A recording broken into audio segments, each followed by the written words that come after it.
Hey everyone, welcome to another episode of the Wandering Road Podcast. I'm your host Chris, alongside my co-host Dean, and for today's show, we're going to be talking about Slender Man, the origins of Slender Man, and the unfortunate stabbings that occurred because of this fictional character.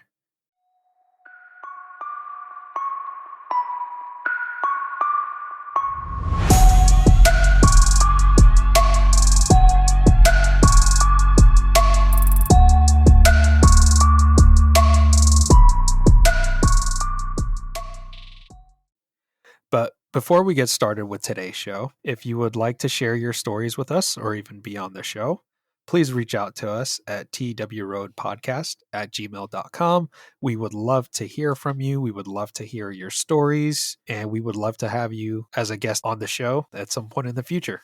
Again, the email is twroadpodcast@gmail.com, twroadpodcast@gmail.com. And with that, we'll get started with today's show. How you doing today, buddy? I'm good. So Slender Man, that is interesting, and for a lot of reasons. When you first brought this topic up to me, I was like kind of skeptical because I always had this idea in my mind that Slender Man was just some kind of like modern, scary, westernized story that popped into our culture the last 10 years or whatever. But then you said, you're like, oh, well, actually, there's stories that preceded the Slender Man that kind of grew into that. So it actually does have origins that reach back that are equally as creepy. So I think after hearing that, this is definitely worth exploring. What do you want to talk about first with Slender Man? Like, I guess we should talk about what Slender Man is in the modern context. Like, what does it look like, and what does it do, etc. Yeah, absolutely. So, what's interesting about Slender Man is that it's a fictional character that originated as an internet meme in 2009. And it gained a lot of popularity through creepypastas. If you're Yeah, familiar with that, I like a good those are good. creepypasta every now and then. And we're not talking about Food. pasta. It's like Yeah, this it's like this thing on like Reddit where people post their creepy yeah, made up stories. So the Slender Man is described as tall, faceless, humanoid figure with long, slender arms and legs, and he wears a dark suit, is depicted as having tentacle like appendages on his back. So with this character, it's not really, I don't know how to categorize him.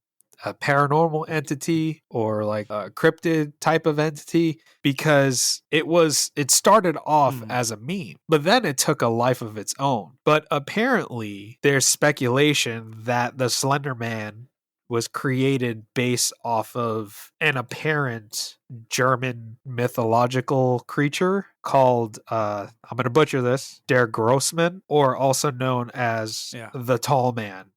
So apparently the tall man is supposed to live out in the woods, and parents would tell their kids that, hey, don't stay up late at night, or their grossman is going to come get you. Don't play in the woods because the tall man is going to come get you. So it's kind of similar to, with all these boogeyman stories that you would tell kids growing up when they didn't want to behave. So this seems like it started off that way.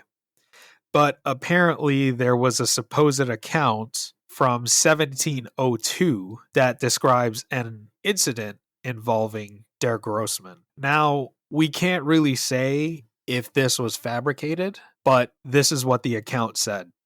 My child, my Lars, he is gone, taken from his bed. The only thing that we found was a scrap of black clothing. It feels like cotton, but it is softer, thicker. Lars came into my bedroom yesterday screaming at the top of his lungs that the angel is outside. I asked him what he was talking about, and he told me some nonsense fairy story about Der Grossman. He said he went into the groves by our village and found one of my cows dead hanging from a tree. I thought nothing of it at first, but now he is gone. We must find Lars, and my family must leave before we are killed. I am sorry, my son. I should have listened. May God forgive me. So that's one of the quote unquote supposed accounts of a tall man or Der Grossman encounter. from the 1700s. The immediate thing that I think about with that story is I wonder how common that kind of clothing would have been back then, because I know there's like a lot of stories from throughout like older European history and whatnot where the creatures or the cryptids tend to wear like strange clothes or something that doesn't match with the time period. So it's interesting that he claimed to find a piece of clothing. But the one thing I want to pivot to that's even crazier is if you find a cow dangling, it's kind of funny. It's like, I found one of my cows dead and dangling from a high tree.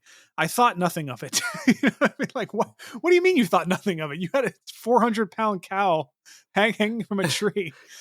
Just hanging from a tree. See, that's why I kind of joke about this in the beginning, because like the idea of Slender Man to me was always kind of nonsensical. It just seemed like a kid's. Well, I mean, I take it more seriously now because it does have origins that reach back to like the Grossman story or whatever. So it is interesting. It's becoming more interesting to me. But back then, when I just knew of Slender Man as like the modern depiction of some kind of meme or whatever, I just think of it as not as scary as other cryptids. It just kind of like shows up and like kills.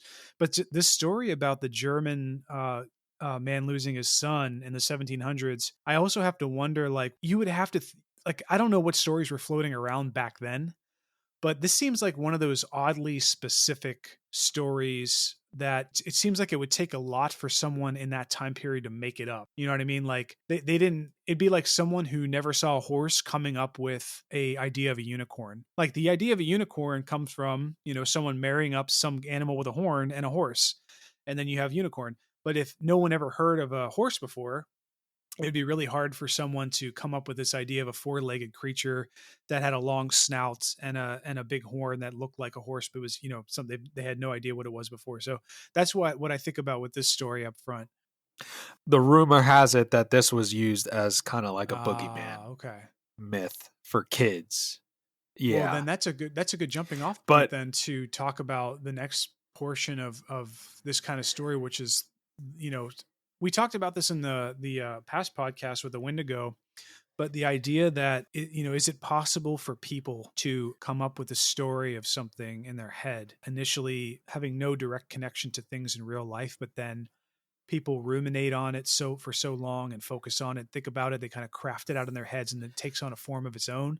And then it actually ends up materializing in our realm of, you know, three-dimensional realm. And what did you call that effect again? That was kind of had some bleed over with other types of theories and, you know, religion and whatnot. yeah, so first I'll preface by saying that we talked about this concept without even knowing Yeah. the proper term for it. I came across it when I was listening to another podcast and they were talking about the Tulpa effect. So that's the name of it. It's called the Tulpa effect. And essentially the entire concept is actually rooted in Tibetan Buddhism and is related to the idea that through focused mental effort and meditation, one can manifest an autonomous sentient being within their mind.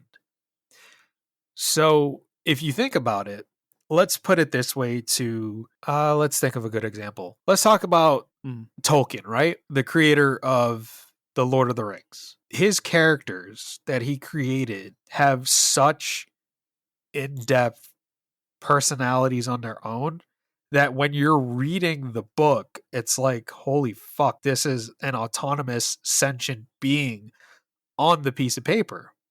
The Tulpa effect takes that and essentially says that if enough people believe in said creation, it can actually be manifested and brought into our world, into our physical realm. Yeah, that's so interesting that we talked about that without even knowing. I got to say something in jest real quick though. It's like you were going along with like how this idea we can manifest things with our brain and stuff, and I know that's like an enduring.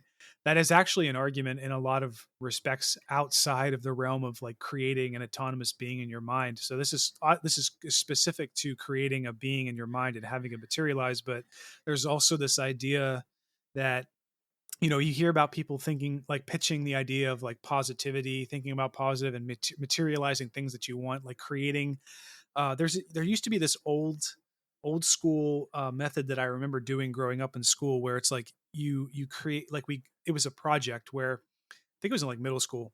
you get this big piece of construction paper and you think about what you want to be in your life, like later when you grow up, and what you want and all that stuff. And you cut out pictures or whatever from magazines and you paste it, like everything that's important to you and everything you hope for yourself, on this construction paper. And then the teacher's like, okay, like think about how you might progress to get these things that you want. And that was kind of like a really rudimentary, crude way of the same concept of like, how do we materialize? I really do believe that this concept is for real. Like, we think about things, and for whatever weird reason, things line up in such a way that they play out to our advantages. So like the thing I was getting at with like the jest, like joking around, you were saying like you manifest this stuff. I was like, okay, $5 million man, $5 million man, $5 million man. Okay, this $5 million man, he's going to materialize. He just walks up to you and gives you $5 million. And then he leaves you alone, and there's no ramifications. So let's manifest $5 million man. He'll just walk up to people, give $5 million, and I think his name is Mr. Beast. Okay, so he already exists. He already exists. Mr. Beast. But going off of that real quick, and we'll get back to Slender Man. That whole concept of your $5 million man, right? It depends on your aspirations. So if you personally have a goal in which you want to receive $5 million up front, let's say you start a business and it's successful, you get an offer for $5 million. There's your $5 million man. Yeah. You know, with the Slender Man, this in particular is a specific type of creation that is essentially one particular thing. It looks a specific way, it'll be a specific way, and that's what it is forever. But for people that, like you said, the $5 million man, that could come in different shapes or that's forms. A good point. I like that. Yeah, so I think the Tulpa effect, if it's real, because I don't know, I'm just being a pessimist, I guess. But if the Tulpa effect is real, I think context of what you're looking for, you know, is what would be important. really interesting is if there was some kind of metaphysical scientific argument to, because we've had discussions in the past, like focused on science and technology and stuff, that we talked about multiple dimensions, and we talked about this idea that time it seems linear to us, but all of the other possibilities of going left or right, up, down, whatever, like the outcomes that are possible already exist. Like everybody knows now this idea of like the subatomic theory, string theory, or whatever, where something exists in two states at once until you measure it. And I think that this conversation of tulpas and Slender Man and stuff can be tied in with that, because if you can think of anything and everything that is possible within the realm of possible in multiple layers of existence, then who's to say that however we manifest through thought or whatever doesn't bring it into this reality? So if you think about it this way, like one of my favorite philosophical concepts that I learned years ago in school was, it's like that's why I brought up the unicorn earlier. I think it's Descartes or someone came up with the idea that you can't pull something from nothing. All of our ideas, everything that we know about reality, everything that we know about our space and our surroundings and blah, blah, blah, has to come from some compilation of everything that already exists. We can't conceive of something that doesn't exist because it has to be part of our reality. So the perfect example is that unicorn concept. Are there unicorns? No. I mean, there's no unicorn. There's no magical creature that looks like a horse but has a horn and it spits rainbows out of its horn or whatever, but what we do have in our reality is we have rainbows, we have horses, and we have narwhals or whatever creature you want to think of that has one horn. So even though that unicorn doesn't exist, all those components of the unicorn exist in this reality. So I don't think we can like manifest a physical unicorn, but I think that maybe it's possible that because of all those layers existing, there could be some reality that's not in this reality where some creature did evolve like a unicorn.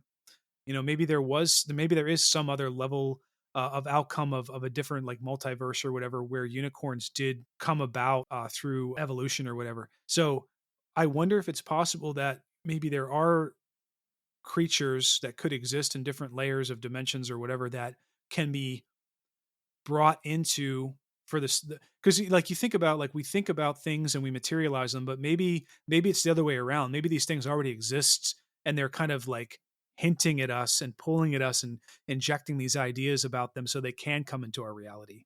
That'd be a really scary thought. Yeah, it definitely would be. And with regards to the Slender Man, what's really interesting is some of his quote unquote supernatural abilities that he has. And after I share that, I'll ask you a question about the ethical aspect of the Tulpa effect. So, some of Slenderman's abilities is that he can teleport, he can mind control, he can induce amnesia, and he can distort your reality. And it's said that he has proxies. So that's basically humans that are under his influence to Sure. carry out his commands. And these proxies can be individuals who have been psychologically manipulated or coerced into serving him. His prey, his number one prey, seems to be children and young adults. And he's often associated with abducting and traumatizing these individuals. And I want to go back to the discussion we were having about the Tulpa effect, the ethical aspect of it. Because let's say that Tulpa effect is 100% true, that in 2009, this character was created as a meme, but so many people got carried away with it that it eventually came into reality. Now, I think my question is, maybe it's, I don't know, an ethical question, maybe it's not, is should people be more aware if the Tulpa effect is real of like what Yeah. they're doing?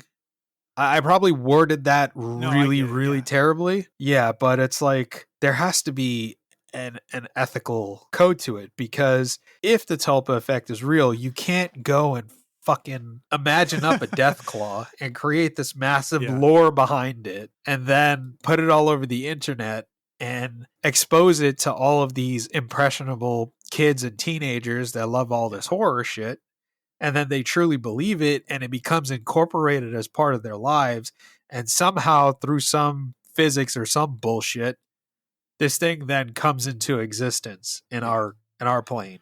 Yeah. There's almost a degree of, well, dude, I don't know what it's like for most of human history because obviously we weren't there. But we know now that there are a lot of dumb fucking people around, and I feel like that's like Right. asking an alligator not to try to kill and maim and devour something. It's like it's innate in some people, and that actually is what is terrifying. Like, thank God, or whatever force you want to thank, that we can't acquire that power as easily. Because I feel like if that were true and possible, we'd have a lot of monsters and shit flying around our reality, like suddenly just maiming and killing people. But yeah, I see what you're saying. Like, I've heard stories of people who, like, I know your favorite game, the Ouija board. Oh, your favorite game in the world, the Ouija board. Yeah. So like, No. no, just kidding. Like Chris, like he stays away from that shit. But it's that idea. And I've been like with kids, I had a Ouija board growing up, and my friend and I sat there and we like asked questions of it, and like, oh, did you move it? No, I didn't move it. Like, you moved it. But in reality, there are circumstances and there are examples where weird things happen. Like, my mom has a story about using a Ouija board in the 70s, and like weird shit started happening, like lights flickering and whatever. And it could have been like, I wasn't there. It could have been, some one of the friends setting all this up. But there are the instances of people engaging in these activities, like not just Ouija boards, but trying to call up a demon or like try to raise the dead or whatever, like not knowing what you're doing, not knowing what you're messing with. And that's actually like, so I've said this on the podcast before, like I've traveled to Southeast Asia a few times, and a lot when I was younger. But I've had people tell me who were native or like, originally from the country I was traveling in Southeast Asia, don't mess with certain things. Like, if you see this thing, don't mess with it. If you see like a creature, or if you see some kind of paranormal thing, or don't ask for something, or like invite it into your whatever. So there are people nowadays who do believe that this sort of thing exists. And I wonder if there is a degree of Tulpa effect there, because you have, like, say, a whole population, like Japan, for instance, something crazy like 90+% of people in Japan believe in ghosts, and they just accept it as fact. It's just a part of life. Ghosts are real. They're here. They're malevolent. They're good, but they just believe that they're there for sure. Whereas people in like more Western cultures, like I think you'd probably be hard pressed to actually find the same amount of people in America believing in such things. So, but the fact that you have a whole country stuck on an island, which is essentially an island, believing that sort of thing, you have a lot of ghost sightings and you have a lot of paranormal events and a lot of things happening that are unexplainable. And yeah, you can go the psychological route and say most of these people are believing in that, and that is setting the stage for people to see things that aren't really there or imagine things or whatever. But the Tulpa effect would argue the opposite. It would say that because so many people, and we've said this before on podcasts, like what happens when you get people in a room and they start praying, or they start, regardless of whatever their underlying religious belief is, it's been proven, or not even proven, but there's a strong indication that when people get into a room and focus on something, the same thing, like a chant or a prayer, then weird energy signals, weird things start to happen, detection or whatever, like, whatever instrument is being used to detect it. So imagine a whole country believing in ghosts and monsters or whatever. And then maybe the materialization of the ghosts that come into our realm aren't free and they didn't come here by themselves. Maybe they had to be pulled into this reality because people were thinking about them. I don't know. That's a good example of a Tulpa effect, I suppose, on a grander scale. Yeah, I'm glad you brought up the thing with Japan about like 90% plus of the population believing in something, and therefore there are a lot of ghost sightings and stuff. And that goes back to what I was saying about last episode with the Wendigo and the Skinwalker, is that if you have enough people believing in it, I think their collective minds, our collective minds brought together, are so strong that it can actually manifest something to happen. And if you think about with the Slender Man, who did it appeal to the most? Like it appealed to children the most, who have the wildest, most rampant imaginations. Yeah. Children do. Now, humor me for a second with the concept that our collective minds can actually manifest something. Now, imagine, let's say, hundreds of thousands of children that are on Reddit for the first time, and they go to the creepy section and they look up the Slender Man. They run into the story of the Slender Man. There's a picture accompanying it to go with the background of the Slender Man. And you know how kids are. We were kids once. How easy it is to fucking scare kids. Who's to say that that little kid, the group of kids, all those thousands of kids that read that creepypasta, saw the picture of the Slender Man, started having nightmares about the Slender Man, or started seeing the Slender Man in the corner of their room, or the Slender Man poking out of their closet, or they see the Slender Man coming out of from the under of their bed. Well, it may be a figment of their imagination, which probably most of it was. But what's even creepier, like we always say, the percentage of it that is not their imagination. Here's an even scarier thought to tack onto that. Does something actually have to be materialized in this reality, like physically, you can physically touch it in order for us to consider it to be real? Because imagine a situation like you're talking about where it doesn't even, let's not talk about kids. Let's just talk about like an adult, like let's say an adult sees a monster movie or something that just really shocks the shit out Right. of them. And it doesn't even have to be a movie. Maybe they saw something in the distance, like, they saw what looked like some creature, alien or whatever coming towards them. And they didn't confirm whether or not it was, but it just like it consumed them to the point where they're just obsessed about it, ruminated on it for so long. And then their brain tricked them into thinking that this creature is in their house, in their closet, because maybe they see some light or flash. It doesn't have to be there, could be in their mind, could have been like a projection that they're hallucinating into their own reality. However, imagine the extra degree that thing, when they see it, ends up killing them. They have a heart attack or they have an aneurysm or some weird lineup that actually ends up killing them. You have all of the components of that creature that you were so afraid of. You saw it, you sensed it, you had a physiological effect on your body that thing had an effect on you, and it ended up killing you. So those are all the components necessary for something to be, labeled as a real reality, a component that actually can affect you. The only thing that's missing is it being possibly actually in this reality or not. So maybe that last step of becoming physical isn't that great of a leap whenever you have a lot of people focusing on this sort of thing, that it's coming to get you or whatever. And for instance, like I remember one of the first movies I watched that really freaked me out when I was a kid was Chucky. Remember that? Chucky the doll? If you don't know what Chucky, One yeah, of yeah, my favorite I would movies. religiously watch that with my friend at sleepovers, and I don't know why, like we just loved the idea of a doll coming to life. I always like. There's a movie called Dead Silence that I thought was a really, really good movie.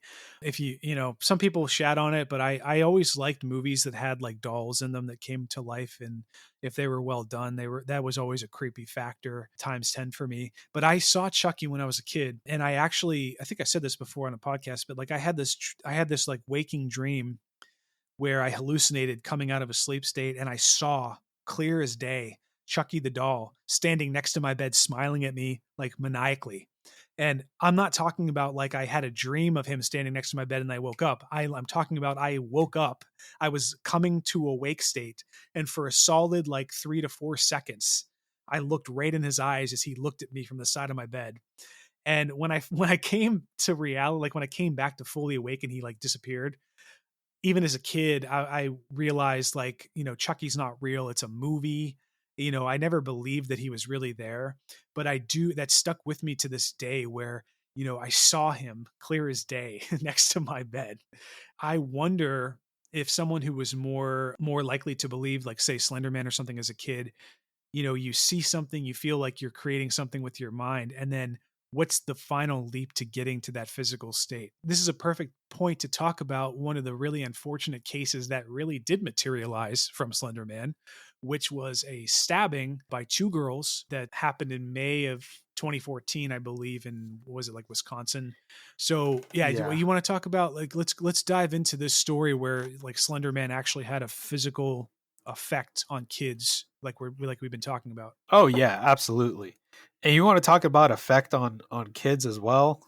Before we go into that unfortunate event, it really doesn't help that there's a video game about the Slender Man called Slender the Eight Pages, and we were actually looking at a video from Conan O'Brien, who was actually playing the game, which is Oh, so funny. fucking hilarious. But yeah, it's one of those things where the media aren't helping it Yeah. either to not let this thing die out. We'll jump right into the Slender Man stabbing case. So, unfortunately, the Slender Man had a direct hand in influencing a tragic event which involved three young girls, as you said, in Wisconsin back in May of 2014. So the three girls involved were Anissa Wire, Morgan Geyser, and the victim, Peyton Yeah, that Lautner. sounds right. Yeah. So, in order to understand why these girls did what they did, it's important to get a little bit of background on Morgan Geyser, who was kind of the one that influenced Anissa to carry out this horrible act with her. So Morgan was born on May 16th of 2002, and from a very young age, according to her parents, she lacked all empathy. She had no empathy whatsoever. Her parents were surprised by her reaction when she saw the Bambi movie for the first time. Her mother recalled, "We were so worried to watch it with her because we thought she was going to be upset when the mother died. But the mother died, and Morgan just said, 'Run, Bambi, run. Get out of there. Save yourself.' She wasn't sad about it." And normally with that scene, like I have little cousins, and when we would watch that, I was forced to watch that movie when I was younger with them. That scene came around and they were super sad. They were crying. But apparently, to her parents, she really didn't give shit, had no empathy whatsoever. They say that Morgan was quiet, creative, and had qualities that drew her future victim, Peyton, to her when they met in the fourth grade. So when the two girls met, Peyton and Morgan, they instantly hit it off. Geyser later described Leutner to police as my only friend for a long time, and Leutner remembered Geyser as her best friend, saying that she was funny, she had a lot of jokes to tell, she was great at drawing, and her imagination always kept things fun. But what's interesting is that in the sixth grade, when Morgan Geyser befriended a classmate named Anissa Wire, Geyser and Wire developed an obsession with Slenderman, a fictional creature with a featureless face and tentacles that became the star of internet memes and creepypasta tales in 2009. Peyton Leutner told Morgan Geyser that she didn't like the Slenderman character. She didn't want anything to do with it. It scared her. Like, please don't talk about it with me. I don't want anything to do with it. But according to Peyton, Morgan Geyser really liked the character and actually thought it was real. First of all, let me say that the victim, when I first heard this story, my initial thought was like, I heard about the stabbing, like the act of the stabbing, and like the girl got stabbed 19 times. And I'm thinking like, well, two young girls trying to stab another young girl. And it's terrible and it's a really bad thing. But in my mind, I imagine like the shit that we would deal with in like high school or something years ago, where if you heard someone stab somebody else, your first thought as a kid is, oh shit, someone took a long knife and stabbed someone in the school. But then you find out later that the stabbing was just someone took a ballpoint pen and they like tried to stab them in the arm or something. So it wasn't as bad. So that's actually, it's funny. That flipped around in my mind just now before I learned about the actual story. When I heard about it first, I was like, oh, they probably just tried to stab her with a pen or something a couple times and like they got in trouble and it was really bad, but it wasn't that terrible. No, this shit was terrible. They had a full knife, like a legit 5-inch knife, and they actually plunged it into, I know it's disturbing. They actually stabbed this little girl for real, and they actually hit a couple major organs. They hit two major organs. They missed a major artery next to her heart, which would have instantly killed her. And they actually cut into her diaphragm as well. So these were really serious wounds. But I'm also reading that the little girl, by the way, like she survived, to be clear. She crawled by herself a while till she was found by somebody, and they took her to a hospital. And the girl, even though she had serious life-threatening wounds, she ended up leaving the hospital 7 days later. That's crazy to me. Like, how do you only spend 7 days in the hospital having like 19 stab wounds? That's bonkers. But so the creepy thing about this story, like you were saying, like one girl felt, the Wire girl felt remorseful after, but the Geyser girl, she actually is still institutionalized, and she actually believed in Slenderman. And I guess their goal after the stabbing was to go find, and I quote, go find the Slender Man in his mansion. And apparently they believed the mansion was in the woods somewhere, and they were going to go on this like 200-mile trek.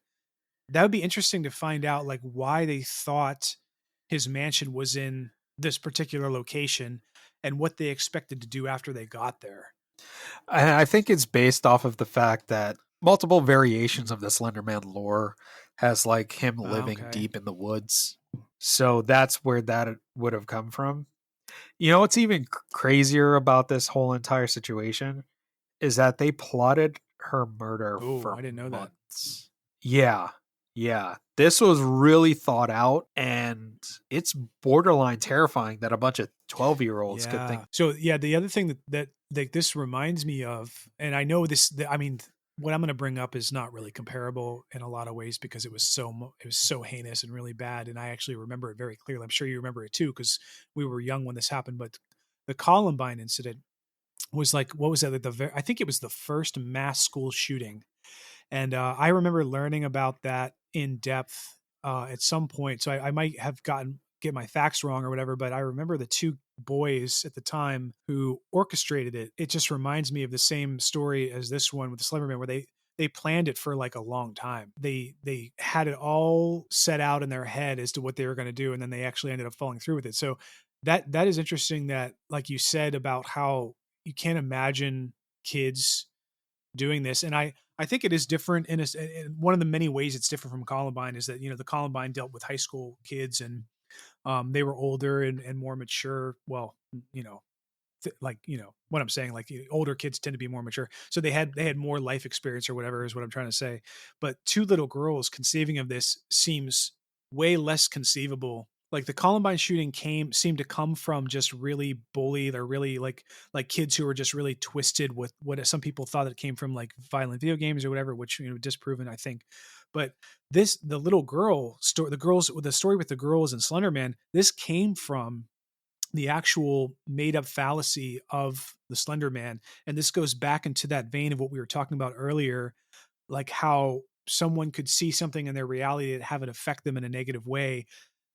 Isn't that the same thing as the thing being real, except for the fact that it actually existed in real, like, three-dimensional space? So these little girls plotted this based off of Slender Man. They thought that Slender Man was real and they were doing him a service, and they were going to go serve him or whatever, which is part of the lore. Like you were saying, they, he had, like, the Slender Man has these individuals who serve him or whatever. So that is terrifying, that's like a random modern story that has no basis in actual sightings or accounts evolved to have an effect on children to where they plotted to carry out this really heinous crime. Yeah. What's even more disturbing, I'm going to go into a little Yeah. bit more detail. Anissa Weier told the police that they plotted her murder for months, and they would actually talk about it in public, and they would use code words like cracker while talking about using a knife, and itch while discussing the actual killing. Their motive, like we said, revolved around Slender Man. And like you just mentioned, they thought that they would appease him by killing Peyton, and that he would let them live in the forest mansion with him if they actually went through with the killing. And they believed that if they didn't kill the girl, that the Slender Man would come and kill their families. Oh shit. Yeah. On May 30th, 2014, which was, I believe, Geyser's birthday, or they held like some sort of slumber party for Morgan Geyser's birthday. They invited Peyton over, and they told the two girls, Morgan and Anissa, told the police that they had multiple ideas of how they wanted to kill Peyton. They thought about duct taping her mouth during the night and stabbing her in the neck, but they were too tired after a day of roller skating. I'm sorry, that's just that's fucking sad. insane. I'll kill you tomorrow because I'm too tired today. So the next day, they plotted to kill her in a park bathroom so the blood could go down the drain. Like, this just fucking baffles me. I have to stop for a second. That two 12-year-old kids are planning out this murder of how to dispose of the blood, how to make it look like an accident, what's the easiest way to kill her. It's just insane. It's also scary that children can be that into like that. See, that's what adds an extra degree of like mystery and creepiness to this story.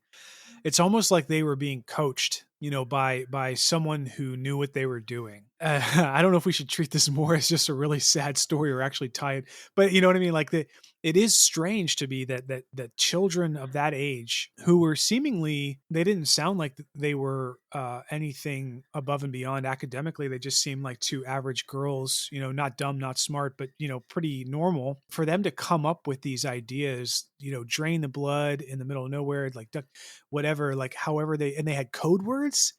And the creepy thing that popped out to me when you were talking about the code words is you said that they used the term itch to describe the actual killing. I have to wonder, like, because like you and I as an adult, like we adults, we can look at like the psychological thriller movies or whatever, like, talk about like, oh, I had this itch to kill. It's like, that's how they describe people who want to kill. It's an itch. Like it's something that has to be scratched. So for two little girls to pick up on that, either knowingly or unknowingly, come up with the idea of using the code word itch to satisfy the idea of killing someone, that seems like that's an adult thing, to an adult thought, an adult level thought. That just baffles me. It seems like an adult or some older person should be involved in coaching them for them to come up with this level of detail. But I might just be underselling kids are capable of, because, we were kids once, but I don't remember being that, I wouldn't have been come up with that when I was a kid like that age. And so I also have to wonder too, like they pulled the lore from the internet. And one of the pieces of the lore was that if Slender Man wasn't satisfied by them killing someone, then he would have come killed their families. So that's the other strange thing is maybe the Weir girl had some humanity left in her, because she said she only got second degree murder charges or attempted murder charges. And she actually expressed remorse after that. So that's understandable. But the geyser girl, I wonder how much she actually believed, how much she cared about protecting her family. Because, like you said, with the whole Bambi thing, like, Bambi, his mom was killed in the movie, and she didn't really seem concerned about that. She seemed concerned about Bambi saving its own life. So I wonder why that motivation. It seems like she probably hid the motivation that she just wanted to do the killing, as opposed to actually protecting her family from the Slender Man. Like, she probably wanted more to just go live with the Slender Man than save her family. So maybe I'm wondering, I bet you anything, I bet you any money that Geyser came up with that portion of the story and she pitched it to Weir, who had some humanity left in her. And that's what pushed Weir over the edge to carry this out to protect her family. So yeah, man, that's okay. This is kind of devolving into like a murder or like a psychological discussion as opposed to Slender Man. But this is a really intense story. And I was not expecting this from the Slender Man case. Yeah, it's one of those kind of I don't know how to categorize Slender Man, like I said before. I'll categorize it as I think so. paranormal. Yeah. It's paranormal. People say they have seen Slender Man, whether they're bullshitting or not. But I think with this case, this is one of those situations that you can't talk about Slender Man without talking about the direct influence that this character had on this incident and this horrible, tragic event happening.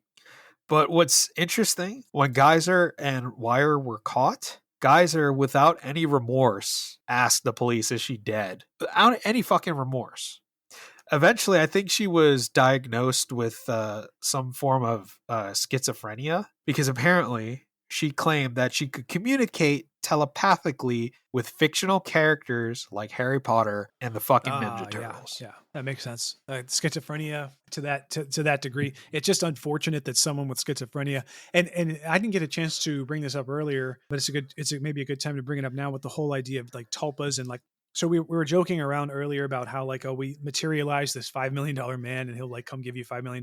That's kind of like a neutral to positive kind of idea of materializing a being.